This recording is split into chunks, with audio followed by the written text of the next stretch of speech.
Hey there, folks.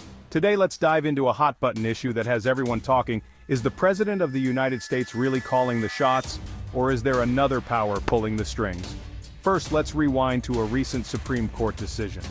They ruled to shield former President Trump from criminal charges for actions during his term. This decision has sparked a massive debate about presidential power and accountability.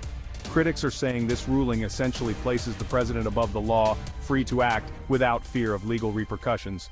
Sounds a bit like a king, right? Now, this isn't just about Trump.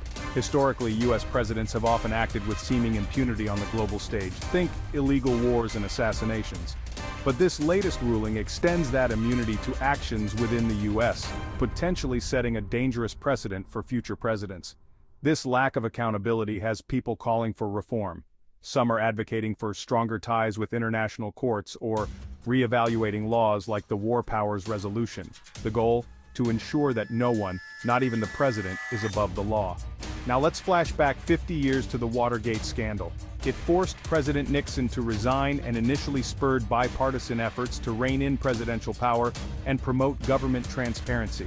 But these reforms have had some unintended consequences. One major shift has been in the media's role. Watergate initially boosted investigative journalism, but over time the media landscape has become more adversarial and partisan. Add social media to the mix and public discourse has become increasingly polarized and divided, and those reforms aimed at increasing transparency and ethical conduct? Ironically, they've become tools for political maneuvering. Ethics rules are now often weaponized for partisan gain, leading to gridlock and undermining public trust in government. Congress might be more open, but it's less effective in addressing critical issues. So what does all this mean for the president's role in running the nation? With a lack of accountability and a polarized media landscape, it's clear that the president isn't acting in a vacuum. Other powers, be it Congress, the courts, or the media, are constantly influencing and constraining presidential actions. In the end, the question of whether the US president is just a puppet is a complex one.